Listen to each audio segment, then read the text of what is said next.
شان رمضان. جناب آپ کا خیر مقدم ہے. شب قدر میں شب قدر موضوع ہے اور یہ بھی ایک سوال انسانی ذہنوں پر دستک دیتا ہے کہ کیا یہ ضروری ہے مفتی صاحب، مفتی سید زاغم علی گردیزی شاہ صاحب، کیا یہ ضروری ہے کہ ہر ایک کو شب قدر ایک ہی رات میں نصیب ہو؟ ایسا بھی ممکن ہے؟ کچھ فرمائیے. بسم اللہ الرحمن الرحیم. جی اس میں جس طرح مفتی صاحب نے کلام فرمایا نا کہ اس کے تعین کے بارے میں بھی، اس کی کیفیات کے بارے میں بھی، اس کی نشانیوں سے متعلق بھی اختلافات پائے جاتے ہیں، تو یہ بھی اس سے متعلق بھی اختلاف پایا جاتا ہے کہ کیا روئے زمین پہ ہر سال جس شخص کو نصیب ہوگی تو کیا وہ ایک ہی رات میں سب کو نصیب ہوگی یا الگ الگ، یہاں کسی کو کسی رات میں نصیب ہوئی، دوسرے مقام پر کسی کو دوسری رات میں نصیب ہوئی. اس سے متعلق اختلاف ہے. جس طرح آپ صلی اللہ تعالی وسلم نے فرمایا نا کہ طاق راتوں میں اس کو تلاش کرو، تو طاق راتوں میں اس کو گھمایا جاتا ہے. کبھی 21 ہے، کبھی 23 ہے، کبھی 25 ہے، کبھی 27 ہے. پانچوں طاق راتوں میں کبھی کسی طاق رات میں، اور کبھی کسی کو کسی رات میں نصیب ہو جائے. یعنی یہ تو اللہ رب العالمین کا خاص فضل ہے، اللہ کا کرم و احسان ہے کہ اس کو کبھی اپنے جلووں کا نظارہ فرما دے اور اس کی آنکھوں کے سامنے حجابات اٹھا دیے جائیں، کائنات کی ہر شے اصل کیفیت میں اس کے سامنے آ جائے اور اللہ رب العالمین اس کو اپنی قدرت کی نشانیاں اصل شکل میں بتا دے. سبحان اللہ. تو یہ اللہ رب العالمین کا خاص فضل ہے، کبھی کسی کو کسی خاص رات میں یہ عطا فرما دے، اس کا ایک خاص فضل و کرم ہے. اور یہ بھی لازم نہیں ہے کہ ہر سال ایک ہی رات میں سب کو نصیب ہو جائے. اچھا، مختلف ممالک میں، مختلف جگہوں پر، یا پھر ایسا بھی نہیں کہ یعنی عبادات کرنے والے ہر ایک کو اللہ رب العالمین یہ ایک کیفیت نصیب فرمائے. فضیلت اپنی جگہ ہے، فضیلت کا اور اجر و ثواب کا جو معاملہ اللہ رب العالمین سب کو عطا فرماتا ہے. اس رات میں جو بھی عبادت کرے گا تو اللہ تعالیٰ اسے فضیلت عطا فرمائے گا. لیکن جو کیفیت فرمائی گئی کہ اللہ تعالیٰ حجابات اٹھا دیتا ہے، کائنات کی ہر شے اس کو اصل شکل میں دیکھ لیتا ہے. جس طرح قرآن کریم میں فرمایا کہ سبح للہ ما فی السماوات و ما فی الارض، یا وَإِن مِّن شَيْءٍ إِلَّا يُسَبِّحُ بِحَمْدِهِ وَلَٰكِن لَّا تَفْقَهُونَ تَسْبِيحَهُمْ، کہ کائنات کی ہر شے اس کی تسبیح بیان کرتی ہے، تم اس کی تسبیح کو سمجھتے نہیں ہو. تو وہ نہ سمجھنے کی جو کیفیت ہے وہ اٹھا لی جاتی ہے اور انسان اس کو اس اصل کیفیت کو اپنی آنکھوں سے ملاحظہ کرتا ہے. بہت اچھی بات. اچھا، اب آخری سیگمنٹ ہے، میں چاہتا ہوں ہمارے دونوں گیسٹ اس میں شامل ہو جائیں. مفتی احمد منیر نورانی صاحب سے میں گزارش کرنا چاہوں گا کہ یہ فرمائی کہ حضرت حقوق اللہ اور حقوق العباد میں جو ہم سے غلطیاں ہو گئی ہیں اس کی تلافی کے لیے آج کی رات توبہ کتنی ضروری ہے؟ کچھ فرما دیجیے.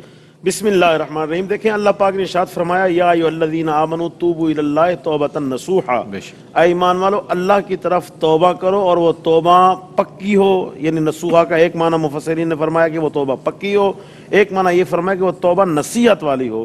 یعنی توبہ کا مطلب یہ ہے کہ ہم توبہ کریں، گزشتہ گناہوں پر شرمندگی اور آئندہ گناہ نہ کرنے کا عزم مصمم، یہ توبہ کے لیے ضروری ہے. اب حقوق کی بات آ جاتی ہے تو یاد رکھیں جہاں تک حقوق العباد کی بات ہے، حقوق العباد جب تک صاحب حق کو حق ادا نہ کیا جائے یا صاحب حق حق معاف نہ کر دے تب تک اللہ بھی معاف نہیں کرے گا. جب تک بندے کا حق ادا نہ کر دیا جائے یا وہ بندہ معاف نہ کر دے تب تک وہ حق معاف نہیں ہوگا.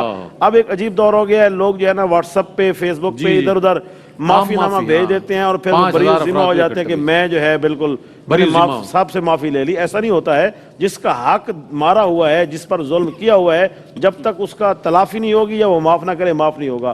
حقوق اللہ جو ہیں جس طرح حضرت فرما رہے تھے قضا نمازوں کے حوالے سے، اللہ تعالیٰ کی طرف سے جو فرائض ہیں حتی الامکان کوشش کریں وہ ادا کریں. اگر ادا نہیں کر سکتے تو پھر حتی الامکان کوشش کریں کہ ان کو قضا کریں. اس کے ساتھ ساتھ اللہ تعالیٰ سے معافی مانگیں، توبہ کریں اور آئندہ فرائض نہ چھوڑنے کا پکا ارادہ کریں. ہو سکتا ہے کہ وہ رب معاف فرما دے، وہ بڑا کریم ہے. اس نے خود فرمایا لا تقنطوا من رحمت اللہ، میری رحمت سے نا امید اور مایوس نہ ہونا.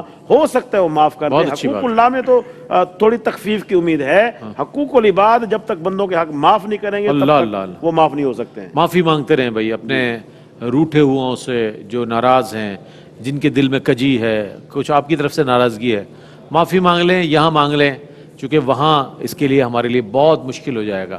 ایک معافی مانگنے انسان خفت محسوس کرتا ہے، شرمندگی کیا میں معافی مانگوں گا چھوٹا ہو جاؤں گا، وہ نہ جانے اپنے آپ کو کیا سمجھے گا، سمجھتا رہے. لیکن آپ معافی مانگے اللہ کی رضا کی خاطر اور بروز حشر پکڑ سے بچنے کے لیے.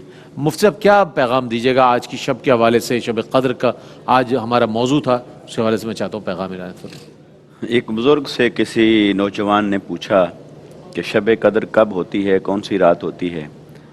انہوں نے فرمایا تیری زندگی کی آخری رات اگر تو نے اس میں توبہ کر کے اپنے رب کو منا لیا تو وہ شب قدر ہے. تو انہوں نے پوچھا پھر آخری رات کا کیسے پتہ چلے کب ہے آخری رات؟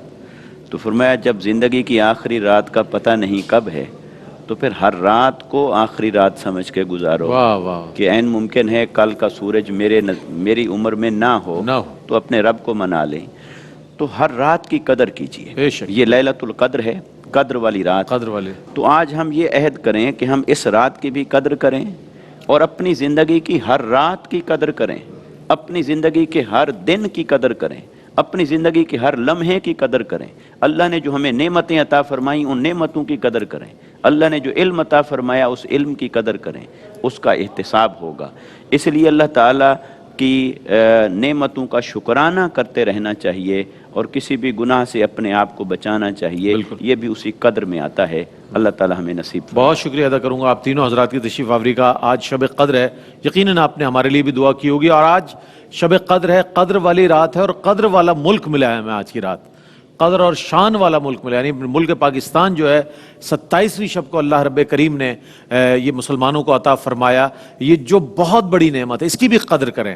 شب قدر کی تو قدر کریں ہی, اس کی فضیلت اور اہمیت ہے اپنی جگہ, لیکن اس ملک کی قدر کریں کہ اللہ نے کتنی بڑی نعمت عطا فرمائی ہے. اس کی نظریاتی اور جغرافیائی حدود کی سلامتی کے لیے اور اس کے تحفظ کے لیے دعا کریں. اس کے اندرونی اور بیرونی دشمنوں سے اس کو محفوظ رہنے کے لیے دعا کریں. دعا کریں کہ اللہ پاک اس ملک پاکستان کو ترقیاں, کامیابیاں, عزتیں عطا فرمائے اور اس کو سربلندی نصیب فرمائے. اس کے پرچم کو اسی طرح سبز ہلالی پرچم کو لہلہاتا رکھے اللہ تعالیٰ, اور اس ملک کو, اس قوم کو پوری دنیا میں جو ہے اللہ پاک عزتیں عطا فرمائے. اور آج کی رات جہاں اپنے لیے دعا کریں, اپنے ان روٹھے ہوئوں کو بھی منا لیں, ان سے معافی بھی مانگ لیں, معافی طلب کر لیں اللہ تعالیٰ کی رضا کی خاطر, اور وہ تمام چیزیں کر لیں, یعنی کہ دعائیں اور جو نمازیں رہ گئی ہیں ان کے حوالے سے, حقوق اللہ, حقوق العباد کے حوالے سے کوشش کریں. ممکن ہے, یہ تو انسان اللہ جانتا ہے کہ کس کی کتنی عمر ہے. جب اگلا سال آئے گا تو نہ جانے ہم میں سے کتنے ہوں کتنے نہ ہوں. یہ بڑی اللہ کی طرف سے نعمت ہے ہمارے لیے یہ جو رات ہے.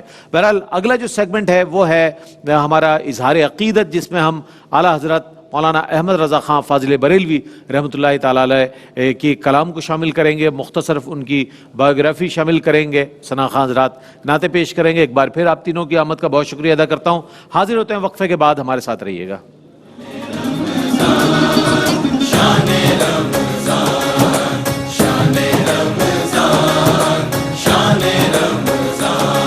ہے مومنوں کے دل کا اجالا شان رمضان.